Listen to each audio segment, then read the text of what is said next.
Today, January 27th, is, according to the United Nations, the day in which the world is supposed to remember the Holocaust. It is that day, Holocaust Remembrance Day, is associated with January 27th because that is the day on which Auschwitz was liberated. So today is the 75th anniversary of the liberation of Auschwitz. But it raises a question because in the Jewish calendar, Holocaust Memorial Day is not January 27th. Instead, Israel, the state of Israel and the chief rabbinate chose, and the Knesset, Israel's parliament, chose the 27th of the month of Nisan, the Jewish month of Nisan, which is a week after Passover and the week before Yom Ha'atzmaut, Israel's Independence Day. And they chose that day because they were thinking of which date should be associated with remembering the Holocaust. Should it be September 1st, which was the beginning of World War II?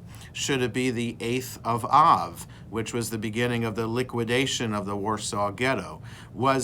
Should it be the 14th of Nisan, the day before Passover, which was the beginning of the Warsaw Ghetto uprising? Should it be the 10th of Tevet, which is considered a minor fast day in the Jewish calendar, a day associated with the beginning of the siege of Jerusalem by the Babylonian emperor Nebuchadnezzar, and therefore many evil events and calamities are associated with the 10th of Tevet. But the Knesset settled on the 27th of Nisan to associate the Holocaust and remembering the Holocaust with at least the understanding that the Jews did something to fight back. So the date, though, isn't exactly the date of the Warsaw Ghetto uprising, it is near that date, and it's also close to Yom Ha'atzmaut, Israel's Independence Day.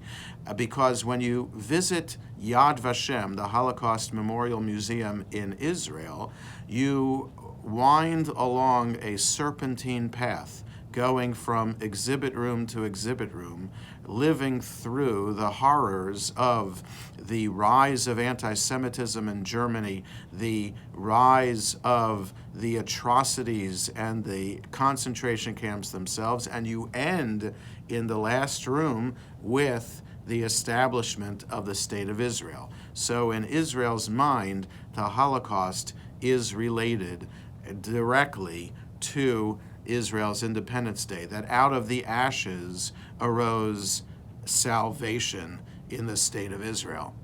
And this relates to this week's portion as well, as we try to understand how the exodus of Egypt happened. Did it happen from God, from outside forces, as the UN, by saying the Holocaust Memorial Day is the liberation of Auschwitz, to remember outside forces finally coming in to save the Jews?